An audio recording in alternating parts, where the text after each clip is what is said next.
Gold, trusted gold buyers. మీరు తాకట్టు పెట్టిన బంగారాన్ని విడిపించి ఈ రోజు ఉన్న మార్కెట్ ధరకు కొనబడను.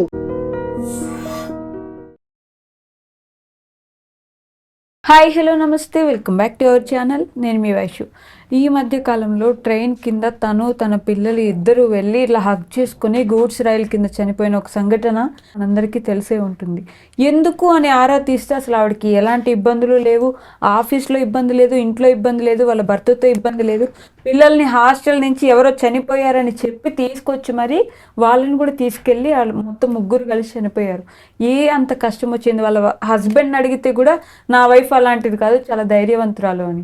మరి ఏమైపోయింది ఆవిడకి, ఎందుకు అలా జరిగి ఉంటుంది? ఈ సిచ్యువేషన్ గురించి మాట్లాడడానికి ఈరోజు నాతో పాటు అడ్వకేట్ ఎడ్విన్ కేదాసి గారు ఉన్నారు. సార్తో మాట్లాడదాం. Hello sir. హలో మా. విజయారెడ్డి గురించి మాట్లాడితే ట్రైన్ కింద ట్రైన్ దగ్గరికి వెళ్ళి తను వెళ్ళడమే కాకుండా చిన్న చిన్న పిల్లలు వాళ్ళు ముగ్గురు కలిసి అక్కడికి వెళ్ళి ప్రాణాలు తీసుకోవడం అనేది చాలా బాధాకరమైన సంఘటన. దాంట్లో ఇప్పుడు ఇంకా అది ఆరాధిస్తుంటే ఆవిడకి ఎవరికో అనుమానాస్పద మెసేజ్లు ఏవో వచ్చున్నాయి ఆవిడకి, అందుకే ఇబ్బంది పడింది, భయపడింది అన్నట్టు మాట్లాడుతున్నారు. ఈ సిచ్యువేషన్లో ఏం జరుగుతుంది సార్ అసలు? అమ్మా, ఇంతకుముందు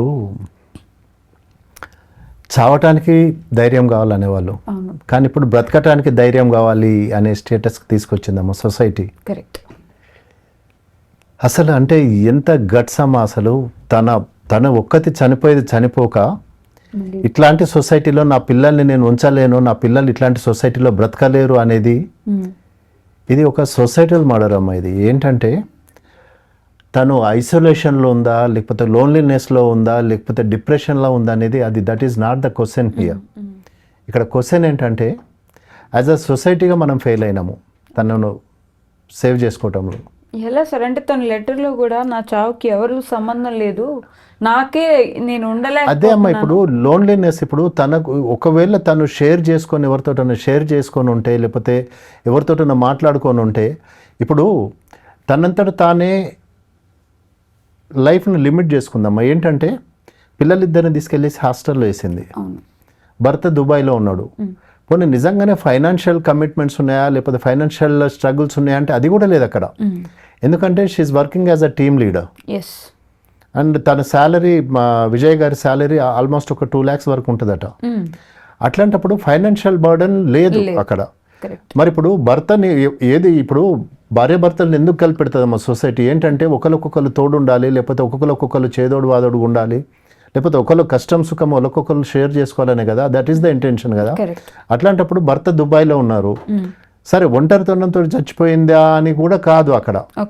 ఎందుకు మరి ఇంత హేస్టీ డెసిషన్ తీసుకోవాలి? ఇప్పుడు ఏదైతే మీడియాలో వస్తుందో ఏదో మెసేజ్లు వచ్చినాయి ఏమొచ్చినాయి అని, అంటే సిస్టమ్ ఫెయిల్యూర్ అంతే కదమ్మా. ఇప్పుడు చట్టం మీద, లేకపోతే న్యాయం మీద, లేకపోతే నాకు ఏదో న్యాయం జరుగుతుందని చెప్పేసి తనకు నమ్మకం లేకుండా పోయింది.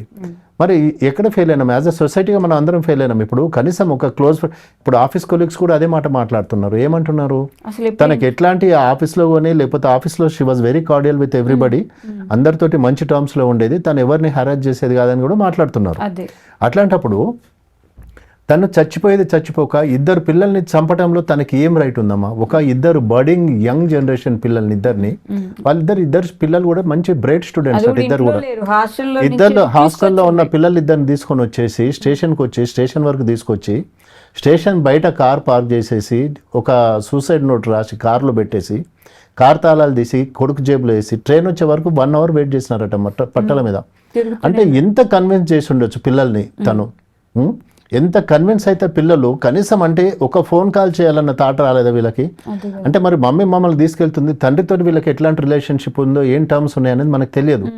కనీసం ఒక్కళ్ళని కూడా అప్రోచ్ కాకుండా, ఒకళ్ళని కూడా రీచ్ అవుట్ కాకుండా వీళ్ళు ముగ్గురు వెళ్ళేసి ట్రాక్ మీద అదే తల్లిని ఇప్పుడు లాస్ట్ మినిట్లో మరి తల్లి ఎంత ఇన్ఫ్లుయెన్స్ చేసిందా, లేకపోతే ఏం చెప్పింది, ఏం జరిగింది అనేది అది గార్డర్లో నోసమ్మా. అక్కడ మనము we cannot take assumptions or presumptions దాంట్లో.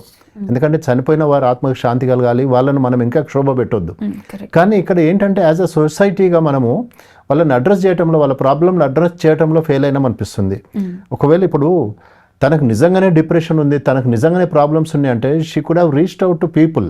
ఎస్, లేకపోతే కౌన్సిలింగ్ సెంటర్స్, లేకపోతే ఎన్నో కౌన్సిలింగ్ సెంటర్స్ ఉన్నాయి. ఫైనాన్షియల్ బర్డన్స్ లేవు కదా, మనిషికున్న అతిపెద్ద బర్డన్ ఏముంటుంది వైషు? Financial burden. మరి అట్లాంటి బర్డన్స్ లేవు. వాళ్ళ మదర్ కూడా అదే చెప్తా ఉంది, హస్బెండ్ కూడా అదే చెప్తా ఉన్నారు. అట్లాంటప్పుడు ఏంటంటే అప్పులు లేవు, సొంత ఎస్టాబ్లిష్ అయి ఉన్నారు. తన సొంత కార్ డ్రైవ్ చేసుకుంటుందంటే she's well establish, right? So సొంత కారు ఉంది, కార్లు తన సొంత కారు తీసుకొని వెళ్ళింది అంటే ఇప్పుడు తను సొసైటీ పరంగా భయపడిందమ్మా. ఇప్పుడు ఎవరైతే చనిపోయినారో విజయ్ గారు, అసలు దేనికి భయపడి ఉండొచ్చు? సొసైటీ పరంగా భయపడిందమ్మా. అంటే తనకు ఏం జరిగింది అనేది ఎవరికి తెలియదు. It's $1,000 question. ఏం జరిగింది అనేది మీకు తెలియదు, నాకు తెలియదు, మీడియాకు తెలియదు. కానీ అక్కడ జరిగింది ఏంటంటే యాజ్ అ సొసైటీగా ఈ సొసైటీలో నేను లేనప్పుడు నా పిల్లల్ని ఎవరు సెక్యూర్ చేయలేరు, ఎవరు ప్రొక్యూర్ చేయలేరు, వాళ్ళకి సెక్యూరిటీ లేదని ఒక ఇన్సెక్యూర్ ఫీలింగ్ తోటి తను చనిపోతూ వాళ్ళని కూడా తీసుకొని వెళ్ళిపోయిందమ్మా తనతోటి. ఇంకొంతమంది ఏమో తనని ఫాలో అవుతూ వెళ్ళారు, ఇది హత్యే, ఆవిడ ఆత్మహత్య కాదమ్మా అది. ఎందుకంటే హత్య అంటే డెఫినెట్గా తెలిసేది అది. ఇప్పుడు ఇన్వెస్టిగేషన్లో రైల్వే స్టేషన్లో వాళ్ళ ముగ్గురే కనపడుతున్నారు సీసీటీవీ కెమెరాలో. లోకో పైలట్ కూడా చూసి చెప్పినాడు. అతను స్టేట్మెంట్ రికార్డ్ చేశారు ఆర్పీఎఫ్ వాళ్ళు, రైల్వే ప్రొటెక్షన్ ఫోర్స్ వాళ్ళు. సో దాన్ని ఎవరో ఇది చేసినారు. ఇప్పుడు సూసైడ్ నోట్లో తను క్లియర్గా రాసింది కదమ్మా, ఎవరి ప్రోద్బలం లేదు, నాకు ఎట్లాంటి ఇది లేదు, ఎవరిని నేను అక్యూజ్ చేయదలుచుకోలేదు, ఎవరిని బ్లేమ్ చేయదలుచుకోలేదు అని చెప్పేసి తను సొంతగా చెప్పింది. కాబట్టి ఇట్స్ ప్యూర్లీ ఏంటంటే లోన్లీనెస్, ఐసోలేషన్ ప్లస్ హెల్ప్లెస్నెస్ అమ్మా. ఏంటంటే నేనున్నాను అని ఒక భరోసా ఇచ్చే మనిషి ఎవరు దొరకలేదు తనకి. నేను I'm there for you, or నేను సపోర్ట్ చేస్తాను, లేకపోతే నేనున్నాను అనేది అటు ఆ భర్త నుంచి కూడా రాలేదనిపిస్తుంది. ఒకవేళ నిజంగానే భర్త మీద హోప్ ఉన్నట్టయితే, లేకపోతే భర్త మీద తనకి ఆ కాన్ఫిడెన్స్ ఉంటే భర్తను పిలుచుకునేది కావచ్చు, భర్తకు చెప్పేది కావచ్చు. సో వాళ్ళ ఇంటర్నల్ గా ఏమున్నాయి అనేది మనకు తెలియదు. అసలు ఇబ్బంది ఉంది చెప్తే కదా, తను చెప్తే తను ఎక్స్ప్రెస్ చేసినప్పుడు. కానీ ఏంటంటే నేను ఇంకా బ్రతకలేను, నాకు బ్రతకడం ఇష్టం లేదు అని ఒక ఎక్స్ట్రీమ్ డెసిషన్ తీసుకుంది. కాబట్టి ఇక్కడ మనం అసలు ఇట్లాంటి మనము అజంప్షన్స్ కూడా చేయడానికి ఛాన్స్ లేదమ్మా. కానీ ఏది ఏమైనా కూడా యాజ్ అ సొసైటీగా అంటే కనీసం అంటే ఇప్పుడు ఇంతకుముందు మనం ఒక వీడియోలో మనం మాట్లాడుతున్నాం ఏంటంటే మానవ సంబంధాలని ఆర్థిక సంబంధాలు అయినాయి అన్నట్టు. ఏంటంటే అవతల వాళ్ళతో మాట్లాడేంత టైం ఎవరికి లేదు, అవతల వాళ్ళకి టైం ఇచ్చేంత ఇంట్రెస్ట్ ఎవరికి లేదు. ఎవరు అంటే నాకేంటి అని ఒక నాకు అవసరం లేదు. అంటే ఎవరి దగ్గర ఏమైతే నాకెందుకు, నేను హ్యాపీగా ఉన్నా, లేకపోతే నా ఫ్యామిలీ హ్యాపీగా ఉంది, నా పిల్లలు హ్యాపీగా ఉన్నారని ఒక సెల్ఫ్ సెంటర్డ్నెస్ లేకపోతే ఒక సెల్ఫిష్నెస్ అనేది ఎంటర్ అయిందమ్మా. కనీసం అంటే పక్కింట్లో ఎవరున్నారు, పక్కింట్లో ఏం జరుగుతుందని తెలుసుకునే అంత టైం ఎవరికి లేదు. అట్లాంటప్పుడు ఇట్లాంటివి జరుగుతూనే ఉంటాయమ్మా. ఏంటంటే సోషల్ ఐసోలేషన్ అవుతా ఉంది, సోషల్ లోన్లీనెస్ పెరుగుతూ ఉంది. మనుషులతో మాట్లాడుకోకుండా సోషల్ మీడియాలో ఎక్కువ టైం స్పెండ్ చేస్తూ ఉన్నారు. సో ఇవన్నీ కారణాలమ్మా. ఒక కారణం అని దీనికి మనము ఎక్స్క్లూజివ్గా మనం చెప్పలేము. కానీ ఏదేమైనా ఏది జరిగినా కూడా తను తీసుకున్న డెసిషన్ చాలా రాంగ్ డెసిషన్. చంపుకోవటము, చచ్చిపోవడం అనేది it's not a solution for any problem అమ్మా. తనకే కాదు, ఎవరికి కాదు. నిజంగానే if you are going through a problem just try to reach out to people. ఎవరికన్నా ఒకళ్ళని మీరు అప్రోచ్ కాండి, కౌన్సిలింగ్ అప్రోచ్ చేయండి, లేకపోతే ఎవరికన్నా మీరు షేర్ చేసుకోండి.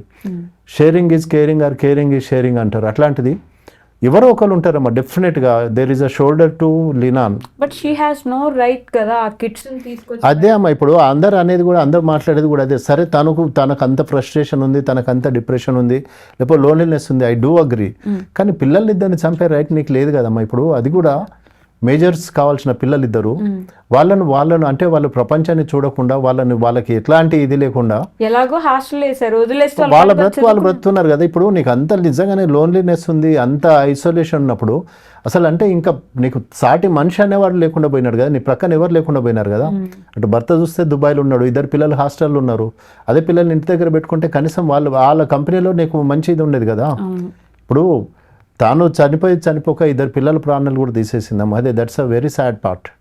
అండ్ ఇట్స్ అంటే వాళ్ళిద్దరిని మర్డర్ చేసినట్టే కదా. అంతే, ఇప్పుడు తాను చనిపోక ఇద్దరు పిల్లలు వాళ్ళ జీవితాన్ని కూడా నాశనం చేసేసింది కదా. అదే చాలా బాధపడాల్సిన విషయం అమ్మ. వాళ్ళిద్దరు కూడా చాలా బ్రైట్ స్టూడెంట్స్ అట.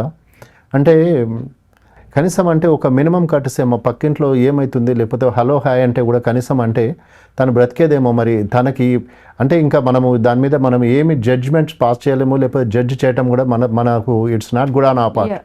కానీ ఏదైతే జరిగిందో దాన్ని అంటే హోల్ ఆఫ్ ఇది మీడియా కానీ లేకపోతే ఎంత దాన్ని సర్క్యులేట్ చేసినందుకు ప్రతి ఒక్కరు everybody is feeling sad for the death of the children and mother. Mother, yes. And may God bless their family and give them the ఇది అమ్మ సోలేస్ టు ద రెస్ట్ మన సోల్స్కి. Rest in peace. That's what, rest in peace అమ్మ, అంతే, ఇంకేం చెప్పలేము. Yes. Sorry to listen this and sorry to talk on this. Thank you sir. Welcome.